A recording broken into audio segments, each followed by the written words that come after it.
राम राम। आप सभी के अंदर विराजमान मेरे परम पिता परमात्मा को मेरा कोटि कोटि नमन। हमारा सतगुरु सुखराम जी महाराज के ग्रंथ में विठल राव का संवाद चल रहा है। संवाद यानी ज्ञान चर्चा चल रही है। आज भले सतगुरु सुखराम जी महाराज को संसार से गए हुए भले 250-300 साल से ऊपर हो गए हैं, लेकिन उनके ग्रंथ को आज औधा है। इस ग्रंथ में जो विधि लिखी गई है, वेद लिखा गया है, उस तरीके से करने पर भी अनंत लोगों के अंदर इस शब्द धुन की जागृति हो रही है। इस ग्रंथ को उन्होंने सतगुरु कहा है, ज्ञान को सतगुरु कहा है, नए अक्षर को सतगुरु कहा है। इस विधि को वो सतगुरु कह रहे हैं कि ऐसा सतगुरु धारण करो कि सिर्फ सुन सुनकर ही तुम बैठकर निंदा करते हो और उस ज्ञान का अनुभव ही नहीं कर रहे हो, तो फिर ऐसी निंदा क्यों करते हो? कम से कम ऐसा ज्ञान सुनो, पढ़ो, धारण करो, फिर कुछ बोलो। आगे सतगुरुदेव कहते हैं, ब्रह्मा को सुन खून विष्णु के चरना जावे, शिव को खूनी होए विष्णु जू आण मिटावे, या तीनों को खून शकत के चरना जावे। अब सतगुरुदेव कहते हैं कि जो संतों के ज्ञान की निंदा करता है, तो सतगुरुदेव उनकी बात कह रहे हैं। अगर ब्रह्मा जी का कोई दोषी होता है या उनका कोई गुनाह होता है या उनकी कोई निंदा करता है, तो वो भगवान विष्णु के चरणों में जाने से छूट जाते हैं उसके गुनाह, और शिव का दोष भी विष्णु की शरण लेने पर छूट जाता है। और ब्रह्मा विष्णु महेश, जब इन तीनों का कोई दोषी होता है तो वो शक्ति के चरणों पर जाने पर छूट जाता है। लेकिन शक्ति का दोष ब्रह्म की भक्ति के बिना नहीं छूट सकता। इस बात को समझ लो। जो लोग देवताओं की निंदा करते हैं, देवताओं के पूजन को नमन नहीं करते हैं और कहते हैं कि देवता हमारी भक्ति को रोकने वाले हैं, वो सबसे बड़े भूले हुए इंसान हैं। देवता तो हर समय तुम्हारी रक्षा करते रहते हैं भाई, उसके बिना तो तुम एक पल भी इस संसार में जिंदा नहीं रह सकते। अन्न देवता, जल देवता, इंद्र देवता, इस पंच तत्व की जो काया लेके बैठे हो, उसकी भी रक्षा भी वो देव भी तुम्हारी कर रहे हैं। ब्रह्मा जी की देन है तुम्हारा ये शरीर।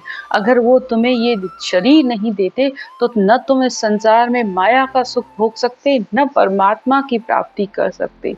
कोटि कोटि उनका नमन करो, बार बार उनको धन्यवाद दो कि संसार की हर चीज उन्होंने तुम्हारे लिए उपलब्ध की है।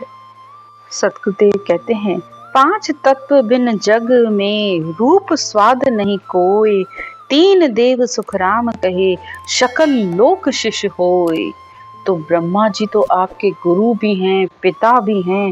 5 तत्व के बिना अगर वो इस पंच तत्व का तुम्हें शरीर नहीं देते तो तुम संसार में कैसे इस स्वाद का, रूप का, ये कैसे तुम्हें मिलता? कैसे ये पंच तत्व की तुम्हें काया मिलती? पूरी सृष्टि के वो मालिक हैं, पूरी सृष्टि उनकी शिष्य है, क्योंकि ब्रह्मा गुरु है, पिता है मेरा, शिव उपदेश बताया। तो ब्रह्मा जी हमारे गुरु भी हैं, पिता भी हैं, और शिव जी ने इस संसार को ये ज्ञान दिया है। तो सबको कोटि कोटि नमन है, सब देवों को कोटि कोटि नमन है। उनको नमन करते रहिए। नहीं कर पाते हो पूजा अर्चना, कोई बात नहीं, पर कम से कम उनका अनादर मत कीजिए।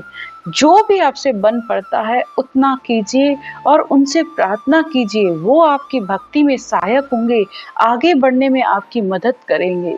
आगे सतगुरुदेव कहते हैं, तो जो मनुष्य देवताओं की निंदा करते हैं, सतगुरुदेव कहते हैं, शकत को खून सिर होए, ब्रह्म बिन परत न टूटे, सुखराम दास सत स्वरूप को जो खूनी जगमाए, सो सुन दोष न छूट सी, बिन सतगुरु कहूँ जाए।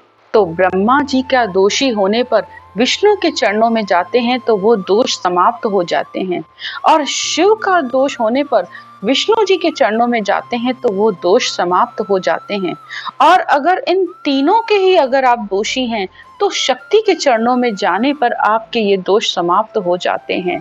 लेकिन अगर शक्ति के दोषी हैं तो बिना ब्रह्म भक्ति के ये दोष समाप्त नहीं होता है।